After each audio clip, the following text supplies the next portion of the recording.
Hello and नमस्कार my dear friends. आज हम बात करने वाले हैं कि हमने जो लास्ट लेक्चर में पढ़ा till the formation of vas deferens, ठीक है, वहां तक हमने पढ़ा था। ये जो टेस्टिस का जो पोर्शन रहता है उसके अंदर जो स्ट्रक्चर है, इंटरनल स्ट्रक्चर ऑफ टेस्टिस, वो हमने अगले लेक्चर में पढ़ लिया था, ठीक है। फिर मैंने बोला था कि जो टेस्टिस के अंदर जो लोब्यूल्स रहते हैं उसमें सेमिनिफेरस ट्यूब्यूल प्रेजेंट रहती है, ठीक है। 1 से 3 सेमिनिफेरस ट्यूब्यूल्स जो कि ईच लोब्यूल में प्रेजेंट रहती है, ठीक है, वो मैंने आपको बोला था। अभी जो ये सेमिनिफेरस ट्यूब्यूल है वो क्या करती है बेटा, स्पर्म सिंथेसिस का फंक्शन परफॉर्म करती है, ठीक है, वो मैंने आपको बताया। फिर वो जो है वो आगे जाके रेटिटेस्टिस में से पास होके फिर वास एफरेंशिया के थ्रू एपिडाइडेमिस में एंटर होती है, ठीक है। And then from this epididymis the vas deferens arise, ठीक है। सो यहाँ से फिर जो स्पर्म है वो एपिडाइडेमिस में एंटर होते हैं और यहाँ से वास डिफरेंस में एंटर हो जाते हैं, ठीक है। दोनों तरफ एक एक टेस्टिस हमने यहाँ पे दिखाया है, ठीक है बेटा, इतना क्लियर है। अभी आपको वास डिफरेंस की फॉर्मेशन तक का आपको मालूम है। अभी आगे क्या होता है वो हमें पढ़ना है, ठीक है। सो ये जो वास डिफरेंशिया है बेटा, यहाँ से अराइज हो रही है। दोनों जो एपिडाइडेमिस है उसका जो लास्ट वाला स्ट्रक्चर था, ये वाला ग्लोबस माइनर वाला जो स्ट्रक्चर था क्यूडा एपिडाइडेमिस, वहां से ये वास डिफरेंस अराइज होती है, ठीक है, दोनों ही साइड से। इतना क्लियर हो गया बेटा? ओके। अभी देख लो कि ये जो पोर्शन है दैट इज यूरिनरी ब्लैडर, ये वाला जो राउंड पोर्शन है दैट इज यूरिनरी ब्लैडर, ठीक है। सो और ये जो यूरिनरी ब्लैडर में से ये दो डक्ट जो अराइज हो रही है, आप यहाँ पे देख लो कि इसमें से ये अराइज हो रही है, ठीक है। सो ये जो दोनों है दैट आर यूरेटर, किसमें से अराइज हो रही है बेटा, यूरिनरी ब्लैडर में से ही अराइज हो रही है, ठीक है। इतना क्लियर हो गया। अभी क्या होगा कि जो ये वास डिफरेंस है वो आगे जाके ये जो यूरेटर है उसको कोयल कर जाएगी, ठीक है। यहाँ से आए फिर कोयल होके यहाँ से ये जो यूरेटर है दोनों, ठीक है, ये यूरेटर है, फिर यहाँ से वास डिफरेंस अराइज होके फिर ऐसे कोयल कर जाएगी। समझ में आई बात बेटा? ठीक है। सो ये जो वास डिफरेंस है, दोनों ही वास डिफरेंस वो ये दोनों ही यूरेटर को ये कोयल करती हुई ये जो यूरिनरी ब्लैडर है उसके ये आगे वाला जो पोर्शन है यहाँ पे आ गई। समझ में आ रही है बात? वास डिफरेंस की मैं बात कर रही हूँ, ठीक है। सो ये जो पोर्शन है that is of vas deferens, ठीक है। फिर क्या हुआ बेटा कि जो वास डिफरेंस है, मैंने आपको कल की लेक्चर में बताया था कि वास डिफरेंस का जो टर्मिनल पार्ट रहता है वो थोड़ा सा स्वेलो हो जाता है, जिसे हम क्या बोलते हैं, एम्प्यूला। याद है बेटा आपको? हमने यहाँ पे वास डिफरेंस ड्रॉ की थी, फिर यहाँ पे एम्प्यूला का रीजन मैंने थोड़ा सा ड्रॉ किया था, ठीक है। सो अभी यहाँ पे आपको एम्प्यूला को ऑब्जर्व करना है, ठीक है, कि ये जो वास डिफरेंस है ये आगे जाके थोड़ा सा स्वेलोड पोर्शन बना लेती है, जिसे हम क्या बोलते हैं बेटा, एम्प्यूला, ठीक है। ये जो सारे स्ट्रक्चर है, सारे के सारे स्ट्रक्चर के फंक्शंस भी हम पढ़ेंगे, ठीक है। एक बार जो पाथवे है स्पर्म के, जो जहां से स्पर्म्स पास होते हैं, ये जो पाथवे है वो एक बार आप क्लियर कर लो। उसके बाद मैं आपको सारे जो ये डक्ट्स है, ग्लैंड्स है, उसके फंक्शंस में आपको बता दूंगी, ठीक है। अभी यहाँ पे है एम्प्यूला, ठीक है, ये दोनों एम्प्यूला है। अभी क्या है बेटा, यहाँ पे आप देख लो सेमिनल वेसिकल का जो पोर्शन है वो मैंने ड्रॉ किया है। एक्चुअल कंडीशन में जो सेमिनल वेसिकल है वो कहाँ पे प्रेजेंट होती है, यूरिनरी ब्लैडर के जो डोर्सोलेटरल पार्ट है वहां पे ये सेमिनल वेसिकल्स प्रेजेंट रहती है। ठीक है, आप अपनी टेक्स्ट बुक वाली जो फिगर है उसमें अच्छे से सेमिनल वेसिकल जो है उसे ऑब्जर्व कर सकते हो। ठीक है, मैं यहाँ पे आपको एक बार दिखा देती हूँ। ठीक है, ये वाली जो फिगर है इसमें सेमिनल वेसिकल कहाँ दी है बेटा, ये जो पोर्शन है उसके पीछे वाले साइड में दी है। ठीक है, यहाँ पे दिखाई है, आप देख सकते हो अपनी अपनी टेक्स्ट बुक में। ठीक है, सो यूरिनरी जो ब्लैडर है उसके डोर्सोलेटरल साइड में सेमिनल वेसिकल की 1 पेयर प्रेजेंट रहती है। ठीक है, इतना क्लियर हुआ। लेकिन यहाँ पे आपको समझ में आ जाए उसके लिए मैंने यहाँ पे इस तरीके का डायग्राम ड्रॉ किया है जिससे आप इजीली समझ सको। ठीक है, सो ये जो है एम्प्यूला है, अभी ये जो दोनों है that is a part of seminal vesicle. ठीक है, ये जो सेमिनल वेसिकल है वो एसेसरी ग्लैंड है। ठीक है, आपको मालूम है बेटा जो एसेसरी ग्लैंड्स होती है वो गैमेट्स के फॉर्मेशन में हेल्प नहीं करती, लेकिन क्या करती है कि जो गैमेट्स है यानी कि यहाँ पे जो स्पर्म है उसकी मोटिलिटी, उसकी जो मैच्योरेशन है, उसका जो एक्टिवेशन पावर है वो सबको ये कंट्रोल करती है। ठीक है, यानी कि स्पर्म के जो फाइनल मैच्योरेशन में हेल्प करती है। That's why these glands are called accessory gland. ठीक है, आप मुझे यहाँ पे बता सकते हो कि ऐसे एसेसरी ग्लैंड्स कौन सी है। सेमिनल वेसिकल जो है वो एसेसरी ग्लैंड है। ठीक है, क्योंकि ये स्पर्म का सिंथेसिस नहीं करती। सिंथेसिस कौन करता है बेटा, सेमिनिफेरस ट्यूब्यूल। ठीक है, सो ये जो सेमिनल वेसिकल है वो अपने सिक्रीशन जो वास डिफरेंस जो है उसके साथ ऐड करती है।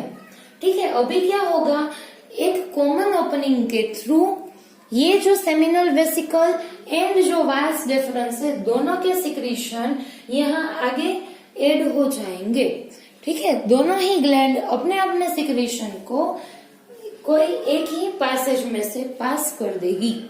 ठीक है, अभी मैं थोड़ी ही देर में बताती हूँ कि सेमिनल वेसिकल क्या सिक्रीट करती है, उसके बारे में भी अभी मैं आपको बताती हूँ। ठीक है, तो ये जो सेमिनल वेसिकल इतना क्लियर हो गया बेटा, वास डिफरेंस के पास स्पर्म्स थे और जो सेमिनल वेसिकल है उसने अपने सिक्रीशन को वास डिफरेंस के जो सिक्रीशन थे उसके साथ ऐड कर दिया, यानी कि अभी वो जो है कॉमन ओपनिंग से यहाँ आगे के रीजन में ओपन होंगे। अभी आगे का रीजन कौन सा है बेटा, जिसे हम बोलते हैं यूरेथ्रा। ठीक है, यूरिनरी ब्लैडर से यहाँ तक का जो रीजन रहता है उसे बोलते हैं यूरेथ्रा। ठीक है, यूरिनरी ब्लैडर के बाद का जो रीजन है उसे यूरेथ्रा बोलते हैं। अभी यहाँ पे seminal vesicle and vas deferens ने अपने सिक्रीशन यूरेथ्रा वाले जो रीजन है उसमें ऐड कर दिए।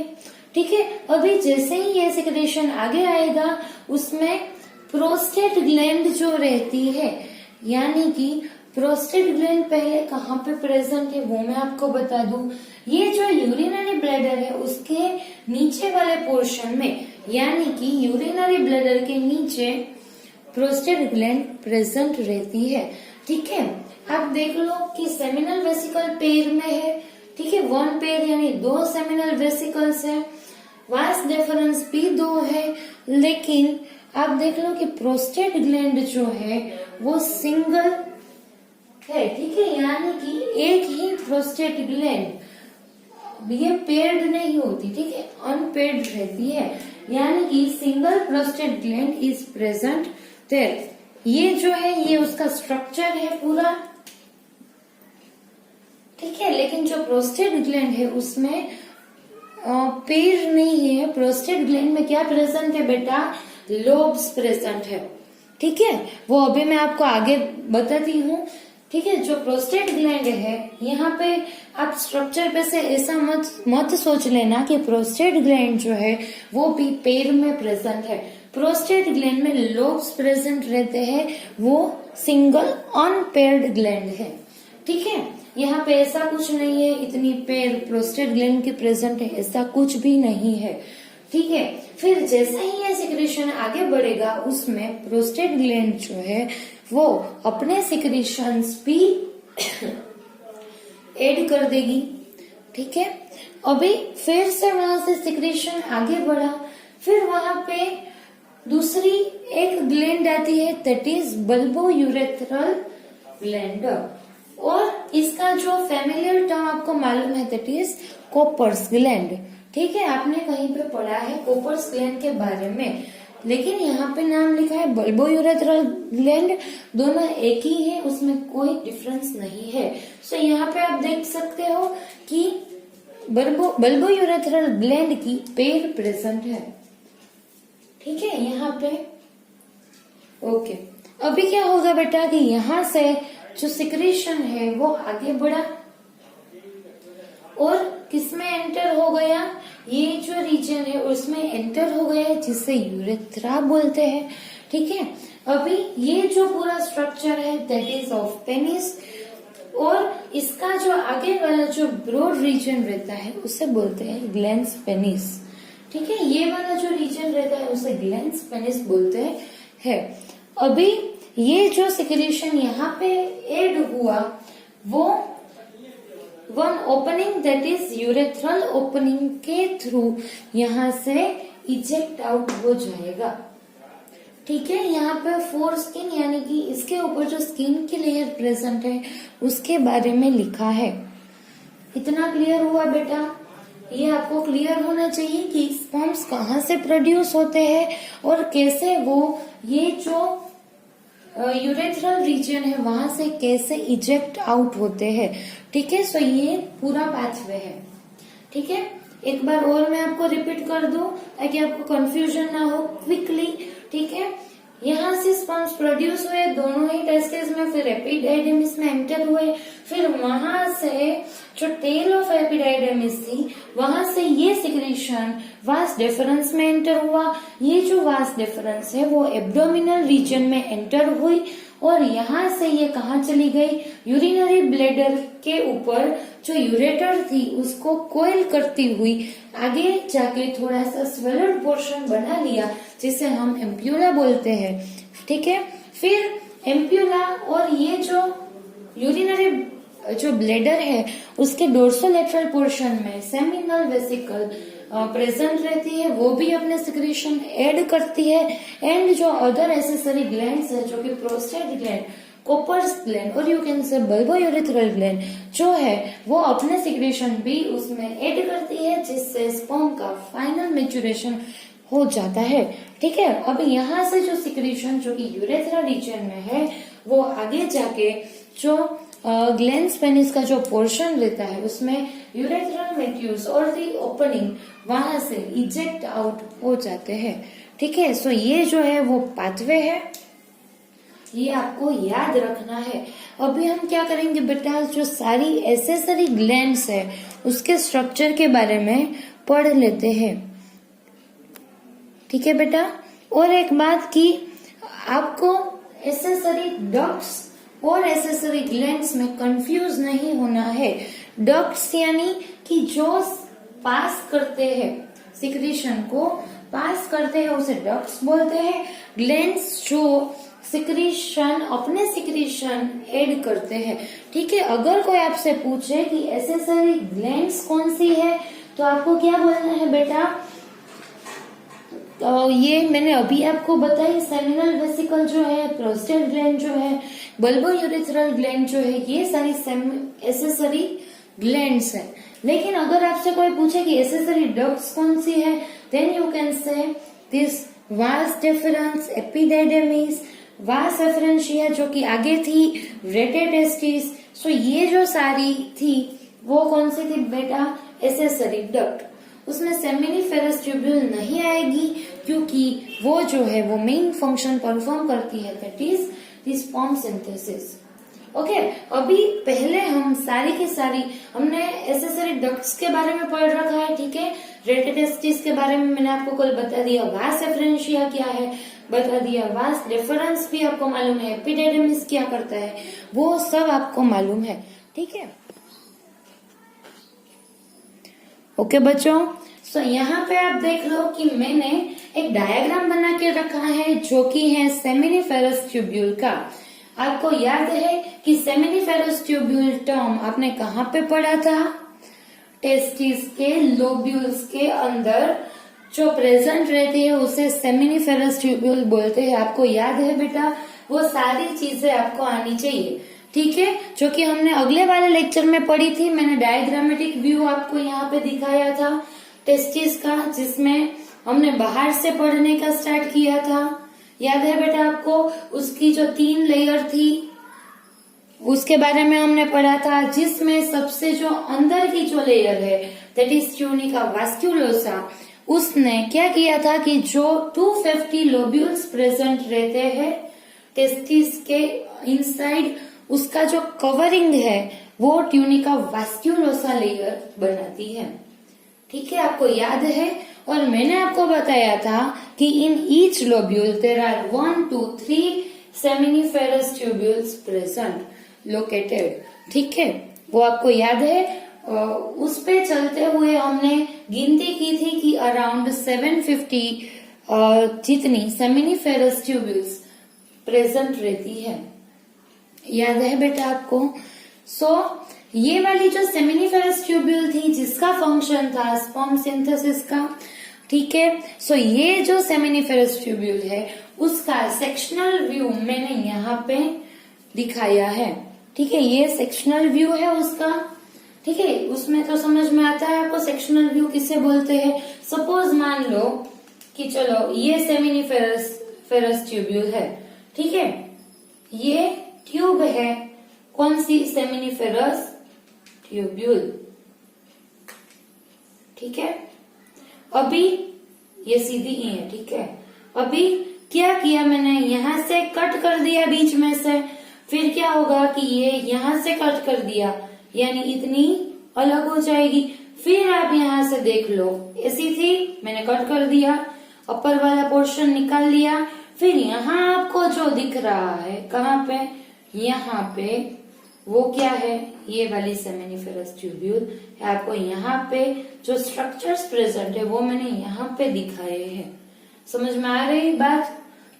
ये सेमिनिफेरस ट्यूब्यूल का स्ट्रक्चर है, ये सारे, ठीक है, इतना क्लियर हो गया। अभी मैंने आपको बताया था कि मैं आपको ये बताने वाली हूँ कि सेमिनिफेरस ट्यूब्यूल जो है वो कैसे male gametes that is spermatozoa और फाइनल जो मैच्योर फॉर्म है दैट इज स्पर्म्स, उसे कैसे सिंथेसाइज करती है, ठीक है। अभी ये हमें जानना है कि वो कैसे सिंथेसाइज करती है। जो सेमिनिफेरस ट्यूब्यूल है उसका आप सेक्शनल व्यू देख लो, उसमें आपको कई सारे सेल्स दिख जाएंगे, ठीक है। वो सेल्स कौन से है बेटा? वो अभी हमें पढ़ना है। सपोज देख लो कि ये जो है ये सेमिनिफेरस ट्यूब्यूल है, अभी ये इसकी मेम्ब्रेन है सेमिनिफेरस ट्यूब्यूल की, ठीक है। अभी इसके अंदर कितने सेल्स प्रेजेंट रहते हैं? 2 तरीके के सेल्स प्रेजेंट रहते हैं। कितने? 2 तरीके के सेल्स प्रेजेंट रहते हैं। One is spermatogonia and second is Sertoli cells, ठीक है। एक जो है दैट इज स्पर्मेटोगोनिया है और दूसरा जो है दैट इज सर्टोली सेल्स, ठीक है बेटा। आप यहाँ पे ये वाली जो फिगर है उसमें देख लो कि ये जो मैंने रेड कलर्ड सेल्स दिखाए हैं, ये सारे, ये वाली सारी ट्यूब में मैंने दिखाए हैं रेड कलर के जो सेल्स है, वो सारे क्या है बेटा? स्पर्मेटोगोनिया। कौन से सेल्स है? स्पर्मेटोगोनिया, ठीक है। और ये जो ब्लू कलर्ड सेल है वो कौन सा सेल्स है बेटा? सारी जगह पे मैंने दिखाए हैं ब्लू कलर्ड सेल्स। वो जो सेल है that is Sertoli cells. One is spermatogonia and second is Sertoli cells. इतना क्लियर हो गया? सेमिनिफेरस ट्यूब्यूल के इनसाइड में, यानी कि अंदर की तरफ, ये आपको याद रखना है। क्या बोल रही हूं मैं कि जो सेमिनिफेरस ट्यूब्यूल है उसकी अंदर की साइड 2 तरीके के सेल्स प्रेजेंट रहते हैं। One is spermatogonia and second is Sertoli cells. ठीक है, इतना क्लियर हो गया।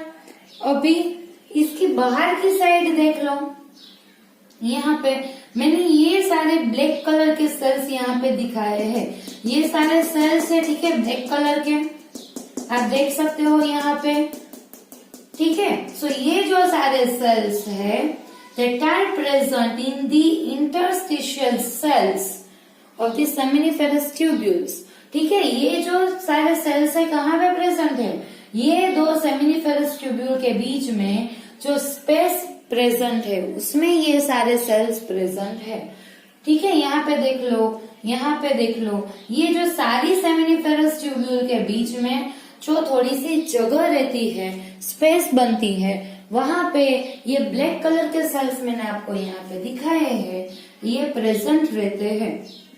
ठीक है, इसे क्या बोलते हैं बेटा, इंटरस्टिशियल सेल्स और लेडिक सेल्स। क्या बोलते हैं, इंटरस्टिशियल सेल्स और लेडिक सेल्स। ठीक है, सो ये इंटरस्टिशियल स्पेस में प्रेजेंट है, that's why it is called as interstitial cells. और जो दूसरा नाम है दैट इज लेडिक सेल। ये कहाँ पे प्रेजेंट है, सेमिनिफेरस ट्यूब्यूल के आउटसाइड में प्रेजेंट है।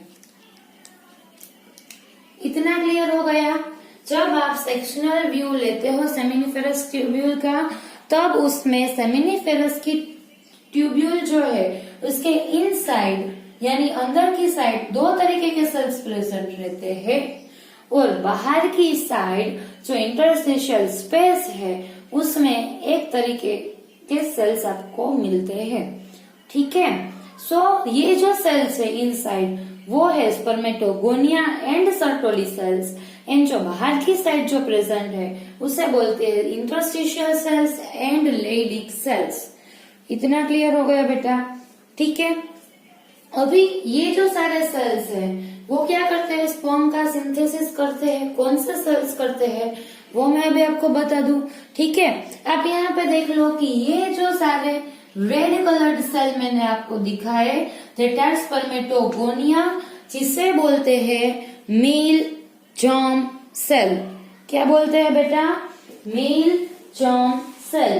क्यों ऐसा बोलते हैं, क्योंकि ये जो सेल्स है वो स्पर्म का सिंथेसिस जो है वो वाली प्रोसेस करते हैं, यानी कि spermatogonia are the male germ cell जो कि स्पर्म का सिंथेसिस करेंगे।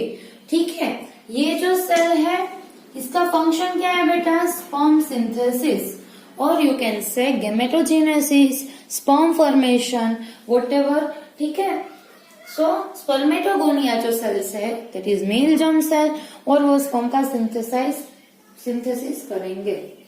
ठीक है, अभी ये जो ब्लू कलर सेल है that are Sertoli cells.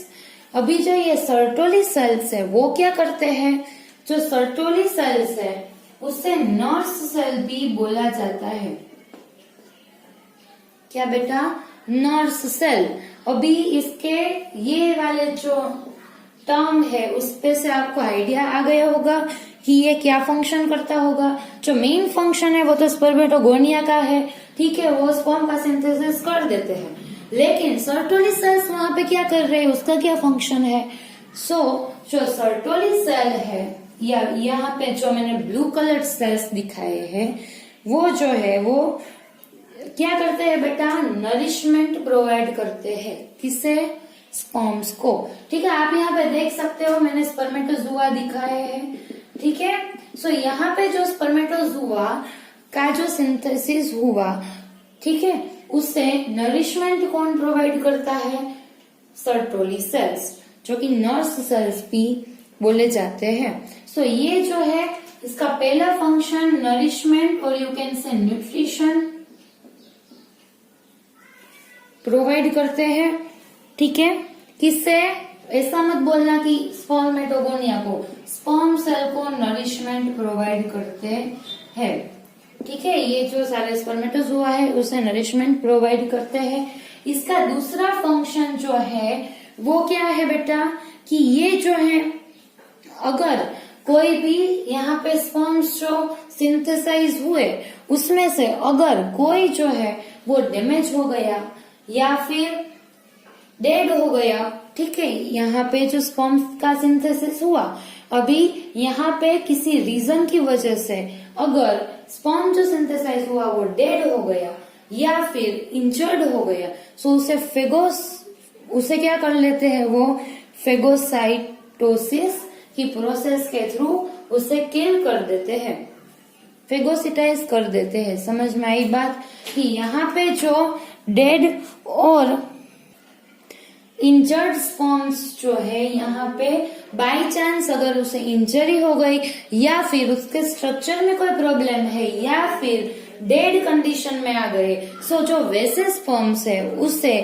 By the process of phagocytosis ये जो सर्टोली सेल्स है वो इसे किल कर देते हैं, फेगोसिटाइज कर देते हैं। इतना क्लियर हो गया बेटा, ठीक है। अभी और भी फंक्शंस, कई सारे फंक्शंस हैं, जैसे कि जो सर्टोली सेल्स है वो स्पर्मेटोजेनेसिस की जो प्रोसेस रहती है उसे क्या करते हैं बेटा, एक्टिवेट करते हैं और इंक्रीज करते हैं, ठीक है, स्टिम्युलेट करते हैं। सो ऐसे भी फंक्शंस है सर्टोली सेल्स के। इतना क्लियर हो गया बेटा, ओके। सो और भी कई सारे फंक्शंस है सर्टोली सेल्स के। अगर आपको ज्यादा कुछ मालूम है या फिर आपको जानना है तो आप मुझे कमेंट कर सकते हो, ठीक है, या फिर मुझे बता सकते हो। इतना क्लियर हो गया। सो ये जो दोनों सेल्स है वो ये सेमिनिफेरस ट्यूब्यूल की इनसाइड में यानी कि अंदर की साइड में प्रेजेंट थे, यहाँ पे आप देख सकते हो। लेकिन ये जो सेल्स है दैट आर इंटरस्टिशियल सेल, जो कि इंटरस्टिशियल स्पेस है वहां पे प्रेजेंट है, ठीक है, जिसे लेडिक सेल्स भी बोलते हैं। अभी उसका क्या फंक्शन है ये आपको क्लियरली समझना है, ठीक है, कि ये जो सेल है उसका फंक्शन क्या है। अभी ये जो लेडिक सेल है वो क्या करते हैं बेटा, वो टेस्टोस्टेरोन का सिंथेसिस करते हैं। क्या करते हैं, टेस्टोस्टेरोन का सिंथेसिस करते हैं। ये इंटरस्टिशियल सेल्स जो रहते हैं ये टेस्टोस्टेरोन का सिंथेसिस करेंगे, that is mail sex hormone. इतना क्लियर हुआ, ठीक है। सो इसका फंक्शन आपको याद रखना है, जो सेक्स हार्मोन है उसका सिंथेसिस करते हैं, दैट इज टेस्टोस्टेरोन, ठीक है। और अदर जो एंड्रोजन्स है, जो अदर सेक्स हार्मोन्स है, अदर एंड्रोजन्स, उसका भी सिंथेसिस कौन करते हैं बेटा, Leydig cells. Other androgens, testosterone का जो सिंथेसिस है वो लेडिक सेल्स करते हैं। और जो अदर इम्यून सेल्स जो है, immune cells, testosterone and other androgens, ये तीनों चीजें हैं वो इंटरस्टिशियल सेल्स करते हैं, और you can sell Leydig cells. इतना क्लियर हो गया, ठीक है। ये वाले जो ब्लैक कलर्ड सेल है उसके फंक्शंस मैंने यहाँ पे लिखे हैं। इम्यून सेल्स यानी आपको मालूम है कि वो इम्यूनिटी प्रोवाइड करेंगे, ठीक है। फिर ये टेस्टोस्टेरोन जो कि मेल सेक्स हार्मोन है, and the other androgens that are steroids, ठीक है। सो इसका जो सिंथेसिस है वो लेडिक सेल्स करते हैं, ठीक है। अभी यहाँ पे क्या होगा, एक और बात मैं आपको बता दूं कि जो टेस्टोस्टेरोन का सिंथेसिस हुआ वो यहाँ पे होगा। टेस्टोस्टेरोन का सिंथेसिस कहाँ पे होगा, लेडिक सेल के पास में होगा। क्यों, क्योंकि वही उसका सिंथेसिस करते हैं। इतना तो क्लियर है, ठीक है, कि ये जो लेडिक सेल और इंटरस्टिशियल सेल्स है वो टेस्टोस्टेरोन का सिंथेसिस करते हैं, ठीक है। अभी क्या होगा बेटा, यहाँ से जो टेस्टोस्टेरोन है वो by the process of diffusion कहाँ पे आ जाएंगे, सेमिनिफेरस ट्यूब्यूल के इनसाइड में, यानी कि अंदर की साइड में ये एंटर हो जाएंगे by the process of diffusion. यहाँ पे सपोज ये देख लो कि यहाँ मैंने लेडिक सेल ने सिंथेसाइज किया टेस्टोस्टेरोन, मैंने यहाँ पे आपको दिखाया है, जो ब्लू कलर्ड है दैट इज टेस्टोस्टेरोन। अभी दिख रहा है आपको अच्छे से, यहाँ पे टेस्टोस्टेरोन का सिंथेसिस मैंने दिखाया है, ठीक है, ये वाला जो है। अभी क्या होगा, by the process of diffusion it will go inside in the seminiferous tubule, अंदर की साइड आ जाएंगे और क्या करेंगे, यहाँ पे जो सेल्स है उसे अफेक्ट करेंगे और जो स्पर्मेटोजेनेसिस की जो प्रोसेस है उसे स्टिम्युलेट करेंगे। समझ में आई बात। लेडिक सेल ने टेस्टोस्टेरोन सिंथेसाइज किया बेटा, ये जो टेस्टोस्टेरोन है by the process of diffusion यहाँ से अंदर की साइड आ गए और यहाँ के जो सारे मेन सेल्स है उसे अफेक्ट करेंगे, उसकी एक्टिविटी को अल्टर करेंगे और जो कि प्रोसेस है that is the spermatogenesis, sperm synthesis, उसकी प्रोसेस को इंक्रीज करेंगे। ठीक है, क्लियर हुई बात। सो ये आपको याद रखना है। अभी और एक बात छोटी सी मैं आपको बता दूं कि कहीं पे आपको ये टर्म आ जाए अगर, दैट इज कहां पे लिखूं, एबीपी,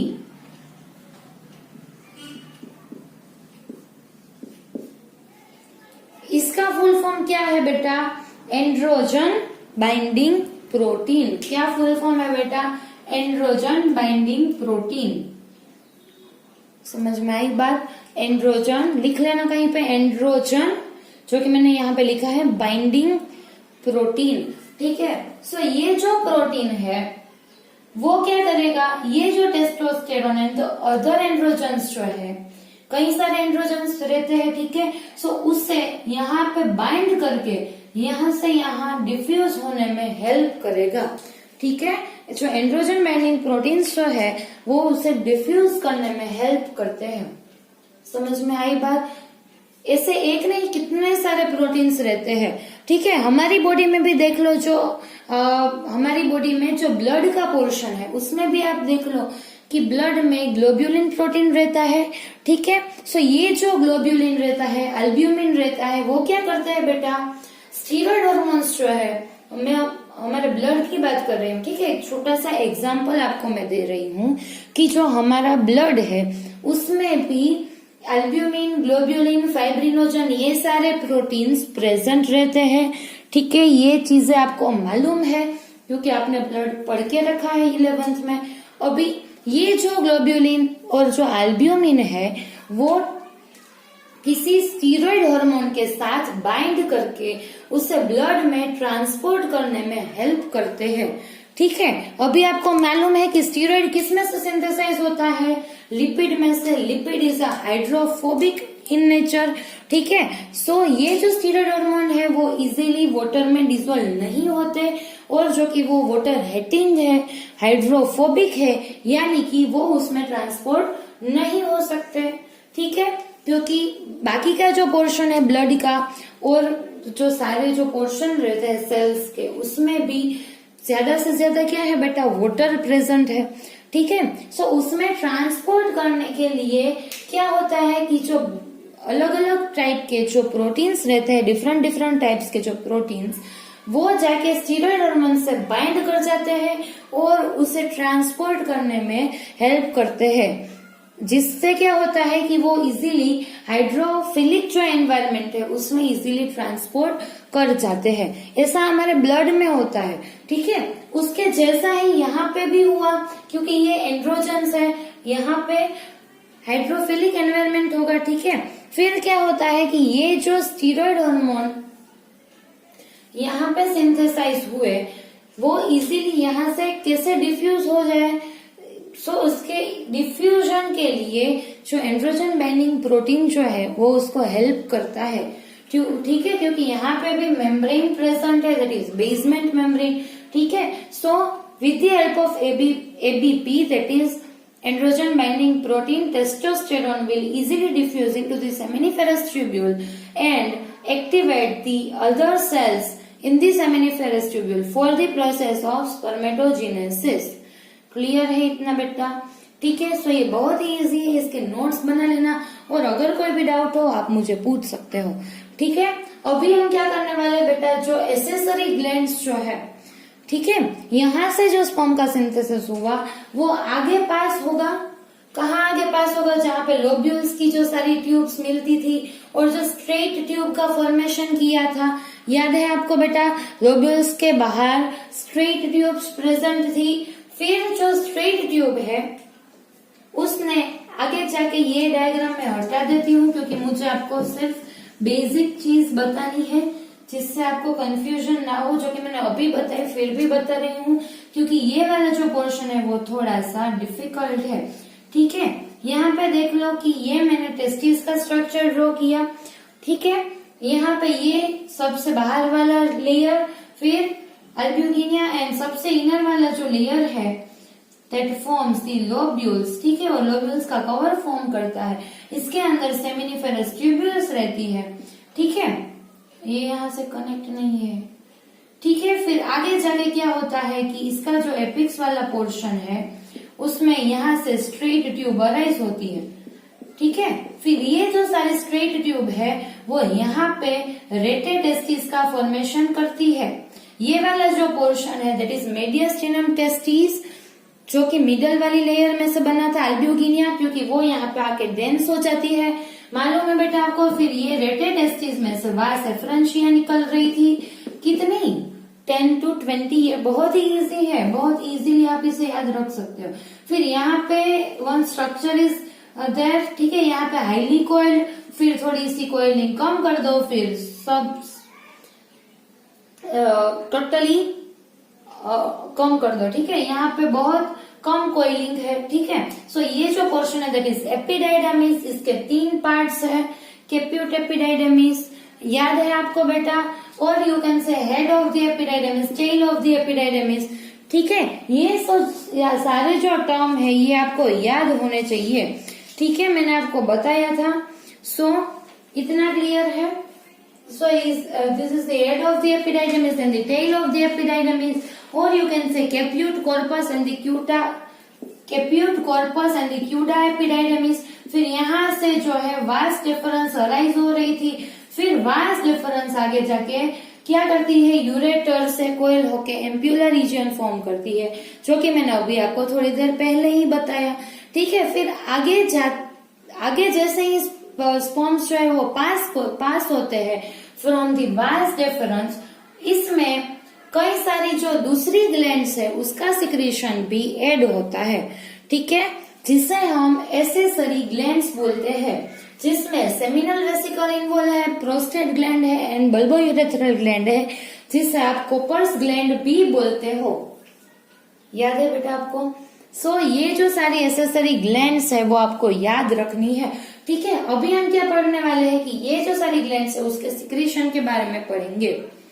ठीक है, okay, so let's start the part of accessory glands.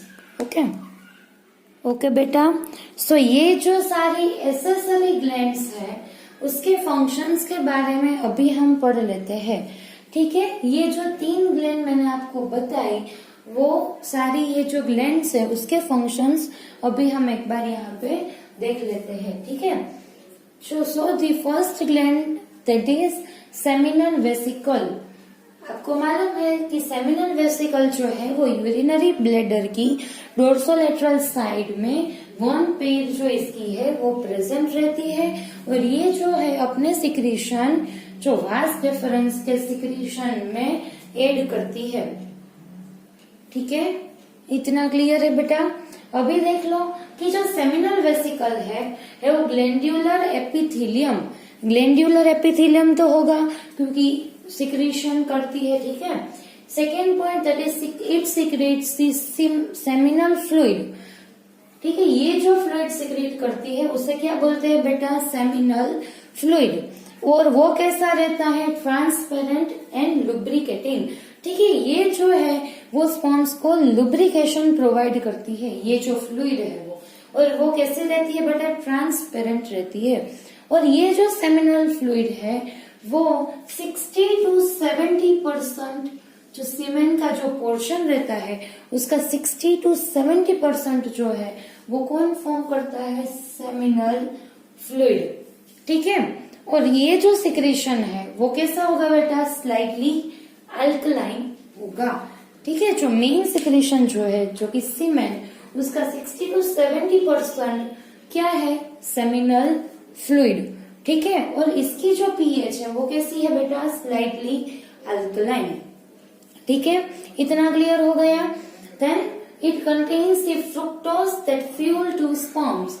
ठीक है, ये जो स्पर्म्स है उसे भी एनर्जी चाहिए। ठीक है, अभी जो स्पर्म का जो स्ट्रक्चर रहता है उसके बारे में भी हम पढ़ेंगे कि कैसे वो एनर्जी प्रोड्यूस करता है।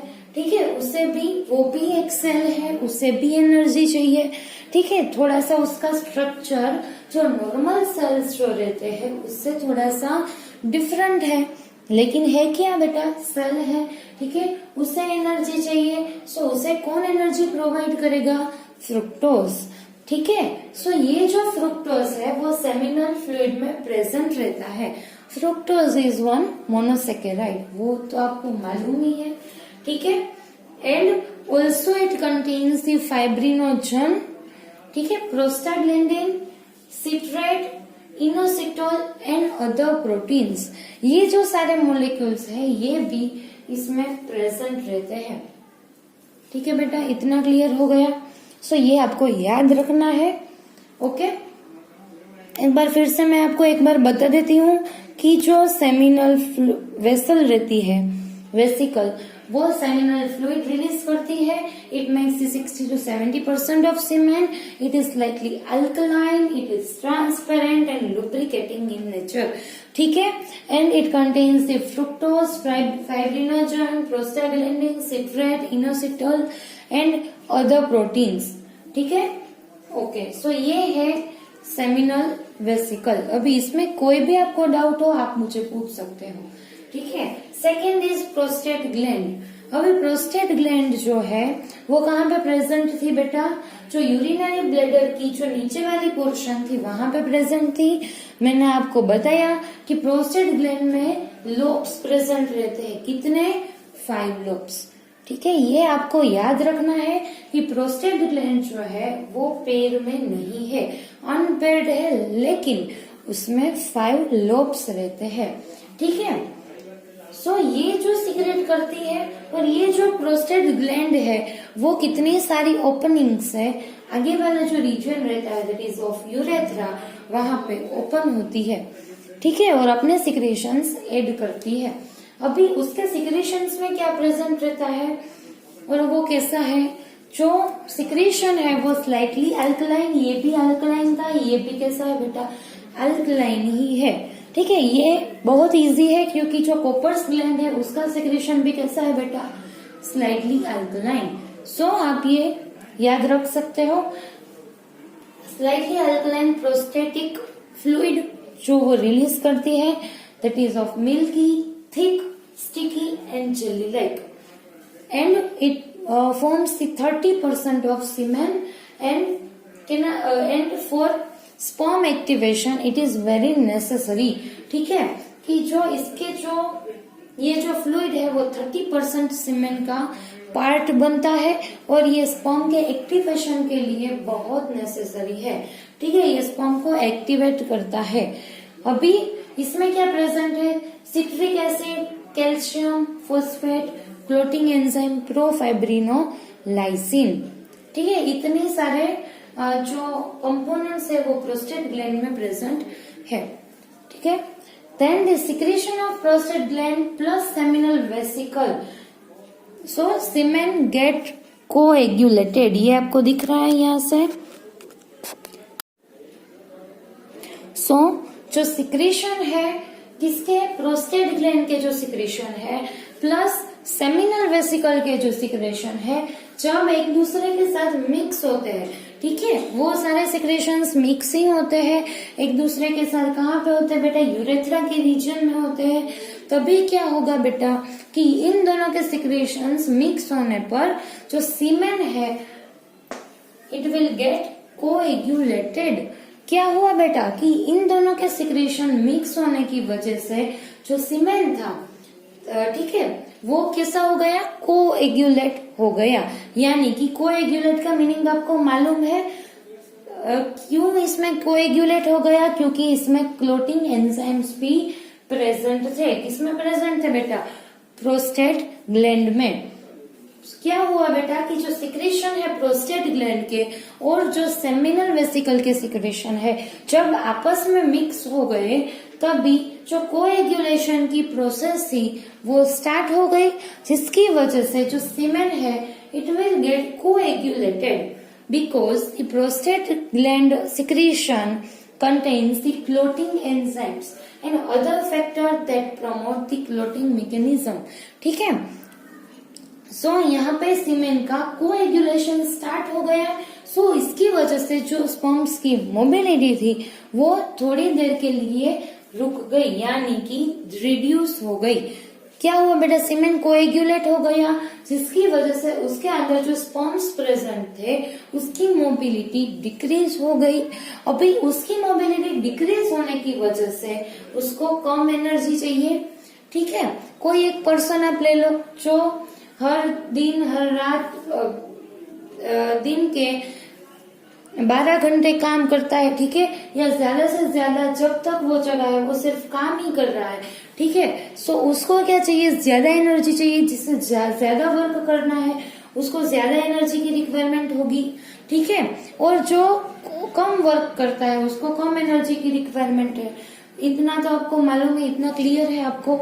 अभी यहाँ पे देख लो कि जो स्पर्म्स है उसकी मोबिलिटी रिड्यूस हो गई। ठीक है, इसकी वजह से उसे अभी मोटिलिटी नहीं शो करनी है। ठीक है, उसकी वजह से उसे अभी एनर्जी की रिक्वायरमेंट नहीं है, यानी कि कम एनर्जी की रिक्वायरमेंट है। नॉर्मल एनर्जी की रिक्वायरमेंट तो होगी क्योंकि स्पर्म एक सेल है और सेल के अंदर मेटाबॉलिक रिएक्शंस शुरू रहती है। ठीक है, वो तो शुरू ही है, लेकिन उसकी जो मोटिलिटी थी वो कम होने की वजह से अभी उसकी जो एनर्जी रिक्वायरमेंट है वो कैसी हो गई बेटा, कम हो गई। जिसके कारण क्या हुआ, जिसकी वजह से ज्यादा एनर्जी बच गई उसके पास, यानी कि जो एनर्जी थी वो रिजर्व हो गई। समझ में आ रही है बात आपको बेटा, कि जो सीमेन था वो कोएगुलेट हो गया, जिसकी वजह से स्पर्म्स की जो मोटिलिटी थी वो भी कम हो गई, जिससे क्या हुआ, उसे ज्यादा एनर्जी की अब रिक्वायरमेंट नहीं है। उसकी वजह से जो एनर्जी थी ये जो सीमेन में जो फ्रुक्टोज एंड जो अदर फैक्टर्स थे वो क्या हो गए, बच गए, क्योंकि अब जो स्पर्म है उसे ज्यादा यूज नहीं करेगा। क्यों ऐसा किया बेटा, क्योंकि स्पर्म्स अभी देख लो कि अभी जो स्पर्म्स है वो सारी एनर्जी यूटिलाइज कर देते, तो क्या होता कि जो बाद में जब ये फीमेल रिप्रोडक्टिव और दी जेनाइटल ट्रैक में एंटर होते तब उसके पास ज्यादा एनर्जी नहीं बचती। ठीक है, अगर तब उसकी मोटिलिटी डिक्रीज हो गई देन फिर वो जाके जो एग सेल है जो कि फेलोपियन ट्यूब में वहां पे फ्यूज नहीं हो पाता। ठीक है, उसे ज्यादा मोटिलिटी की रिक्वायरमेंट तब है। ठीक है, सो ये जो मैकेनिज्म है वो बहुत इंपॉर्टेंट है और आपको याद रखनी है कि जो थोड़े से टाइम के लिए स्पर्म्स की मोटिलिटी रिड्यूस हो जाती है, जिससे से ज्यादा एनर्जी बच सके। समझ में आई बात। अभी देख लो कि ये थोड़े ही समय के बाद क्या होता है कि जो फाइब्रिनोलाइसिन कहाँ पे प्रेजेंट था बेटा, आपने अभी पढ़ा, मैंने यहाँ पे लिखा है प्रोफाइब्रिनोलाइसिन। ठीक है, अभी आपको मालूम है कि ये जो है ये इसका कैसा फॉर्म है बेटा, इनएक्टिव फॉर्म है, क्योंकि इसके आगे प्रो लिखा है, मैंने आपको बताया था। सो ये जो इनएक्टिव प्रोफाइब्रिनोलाइसिन है जो कि प्रोस्टेट ग्लैंड के सिक्रीशन में प्रेजेंट था, अभी वो दूसरे एंजाइम्स की इफेक्ट से कैसा हो गया बेटा, एक्टिव फॉर्म में आ गया। इसके लिए अभी ये कैसे फॉर्म में आ गया, फाइब्रिनोलाइसिन, जो कि इसका एक्टिव फॉर्म है। समझ में आई बात। सो ये जो फाइब्रिनोलाइसिन है अभी थोड़े ही देर में ये जो क्लॉट हुआ सीमेन जो है उसे फ्री कर देंगे, उसे लिक्विफाई कर देंगे, क्योंकि अभी ये कोएगुलेट हो गया है। अभी फाइब्रिनोलाइसिन है जो कि ये जो कोएगुलेशन है उसे ब्रेक कर देगा और जो सीमेन है उसे फिर से लिक्विफाई कर देगा, जिससे फिर से जो स्पर्म्स जो है उसकी मोटिलिटी फिर से वापिस आ जाएगी।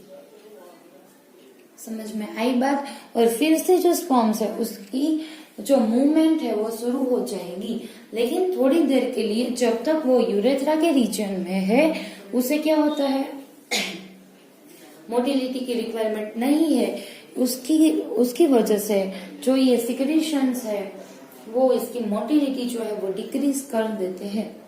ठीक है, सो हमने 2 ग्लैंड्स खत्म कर दी है। वन इज सेमिनल वेसिकल, बहुत ही इजी थी बेटा, and second is prostate gland. ठीक है, ये जो है वो आपको याद रखना है। सेमिनल वेसिकल का जो फ्लूइड है, सेमिनल फ्लूइड, वो 60 to 70% सीमेन का पार्ट फॉर्म करता है, और ये जो है वो 30% सीमेन का पार्ट फॉर्म करता है। और इसके जो कंपोनेंट्स है ये वाले,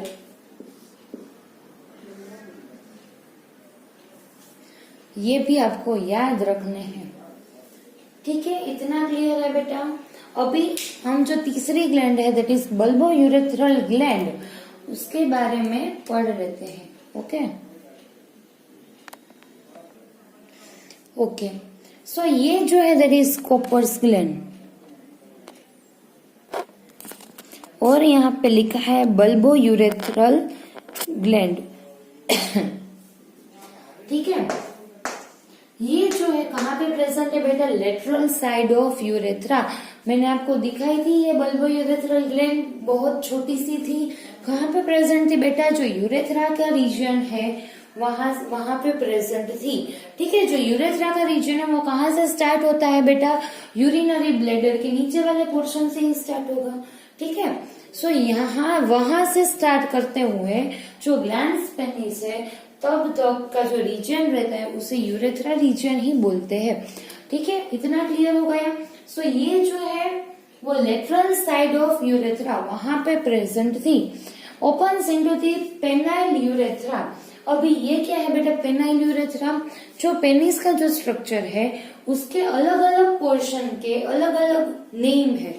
ठीक है, उसमें से जो लास्ट वाला जो सबसे लंबा जो पार्ट है, सबसे, अभी देख लो कि ये जो पेनिस है जो सबसे लास्ट वाला जो पोर्शन रहता है that is of 10 to 15 centimetre long, उसे क्या बोलते हैं, पेनाइल यूरेथ्रा।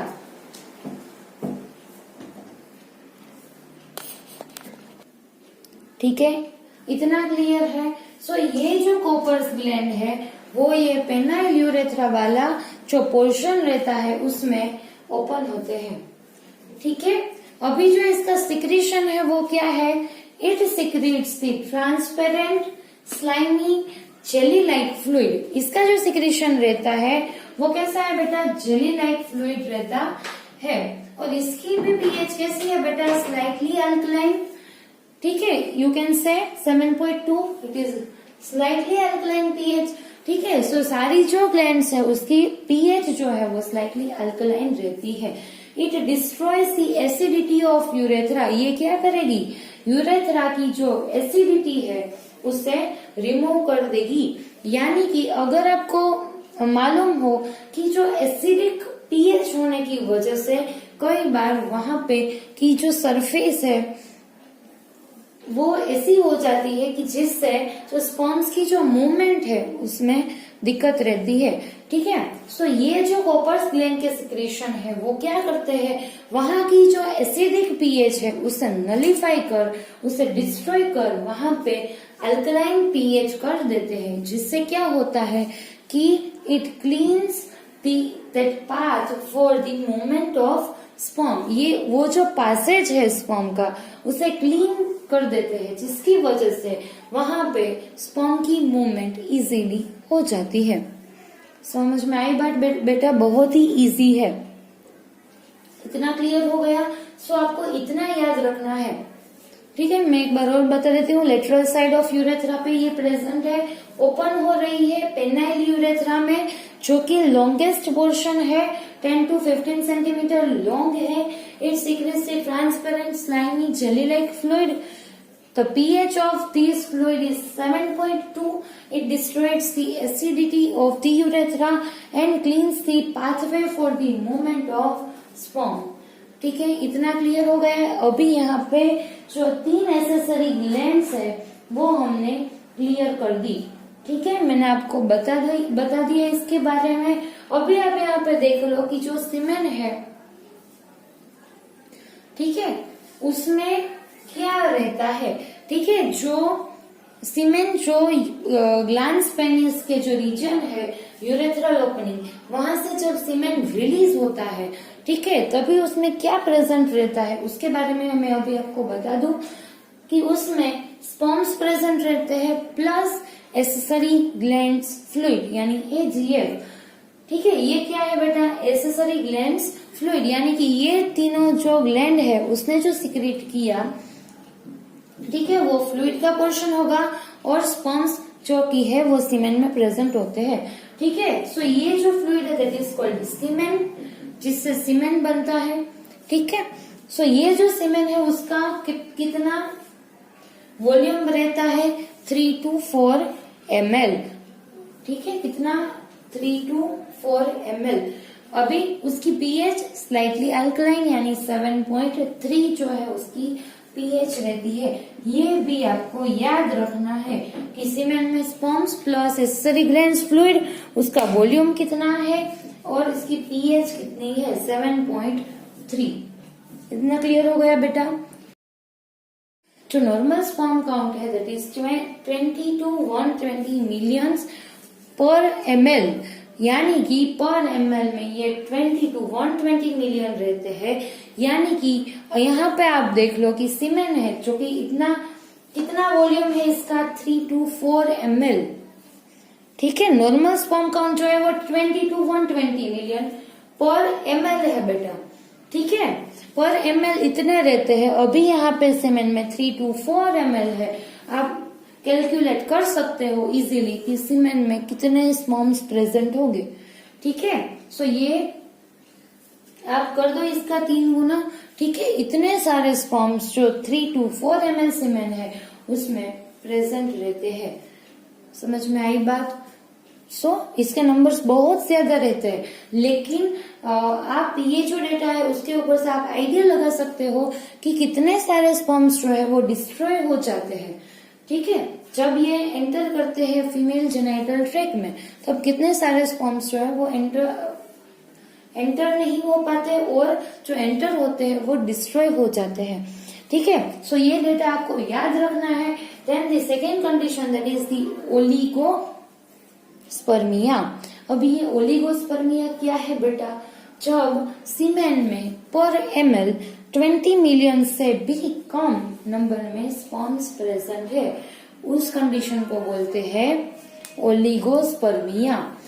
अभी ओलिगोस्पर्मिया है जो कि अभी का जो मेन कितने सारे मेल्स है जिसमें ओलिगोस्पर्मिया देखा गया है। ऐसा क्यों, क्योंकि अभी जो फूड है बेटे, मैंने आपको पहले भी बताया, अब भी बता रही हूँ, क्योंकि ये जो है ये जो टाइम है इसकी जो मेन चैलेंजिंग कंडीशन है वो ये है कि ओलिगोस्पर्मिया दिन प्रतिदिन जो मेल है उसमें ओलिगोस्पर्मिया के केसेस के नंबर इंक्रीज हो जा रहे हैं। ठीक है, कितने सारे केस ओलिगोस्पर्मिया के बढ़ गए हैं due to some cigarette and the smoking habits and the food habit. ठीक है, ज्यादा वो जो सिगरेट की जो स्मोकिंग है उसकी वजह से ये ओलिगोस्पर्मिया की कंडीशन देखी गई है। Now the second condition that is asthenospermia. So what is asthenospermia? ये जो कंडीशन है जिसमें स्पर्म्स की जो ये जो एस्थेनोस्पर्मिया है जिसमें जो स्पर्म्स की जो मोटिलिटी रहती है वो डिक्रीज हो जाती है। ठीक है, यानी कि जो स्पर्म्स का नंबर है वो सही है, ठीक है, इनफ नंबर में है। एंड जो सेकेंड कंडीशन है दैट इज एस्थेनोस्पर्मिया।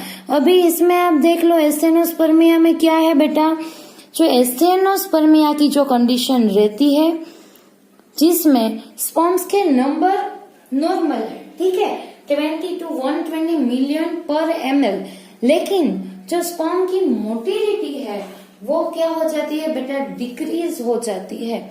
सो इसकी वजह से क्या होगा कि स्पर्म इनफ है ठीक है, वो एक सेल तक पहुंच भी जाते हैं कई बार, लेकिन वो एक सेल से फ्यूज नहीं कर सकते, क्योंकि स्पर्म की मोटिलिटी भी फ्यूजन के लिए उतनी ही नेसेसरी है, तभी जाके वो एग सेल जो है उससे फ्यूज कर सकते हैं। सो ऐसी जो कंडीशन रहती है उसे एस्थेनोस्पर्मिया कहते हैं। ठीक है, एंड जो थर्ड कंडीशन है दैट इज टेरेटोस्पर्मिया। अभी ये टेरेटोस्पर्मिया क्या है, जिसमें जो स्पर्म है उसकी मोटिलिटी भी देख लो, उसके नंबर भी देख लो, सब सही है, लेकिन उसकी जो मॉर्फोलॉजी है वो उसमें थोड़ी सी दिक्कत आ गई है, यानी कि जो उसकी मॉर्फोलॉजी है वो एबनॉर्मल हो गई है, नॉर्मल नहीं है। जैसा उसका शेप होना चाहिए, जैसी उसकी मॉर्फोलॉजी होनी चाहिए, अभी वो वैसा नहीं है। ठीक है, एबनॉर्मल कंडीशन जो रहती है उसे बोलते हैं टेरेटोस्पर्मिया। ये जो तीनों जो केस है ये आपको याद रखने हैं। अभी ये जो टाइम है उसमें ओलिगोस्पर्मिया और एस्थेनोस्पर्मिया के केसेस बहुत ज्यादा बढ़ रहे हैं। ठीक है, सो ये जो डेटा मैंने आपको दिया ये आपको क्लियर है बेटा। और फिर भी अगर आपको कहीं से भी ऐसी कोई कंडीशन जो कि जिसके बारे में क्वेश्चंस पूछा गया हो, या फिर कोई भी अगर दूसरी कोई क्वेरी है किसी भी ग्लैंड्स के सिक्रीशन के बारे में कुछ ज्यादा जानना है, और आपको कोई टर्म या फिर कोई चीज आपको नहीं समझ में आ रही, आप मुझे पूछ सकते हो। ठीक है, आई विल आंसर यू। ये जो ग्लैंड्स के बारे में मैंने आपको बताया इसके नोट्स बना देना। ठीक है, और अगर आपको ये वीडियो अच्छा लगा है then like share and subscribe, and query हो सो आप मुझे पूछ सकते हो। Thank you so much for watching this video. Thank you.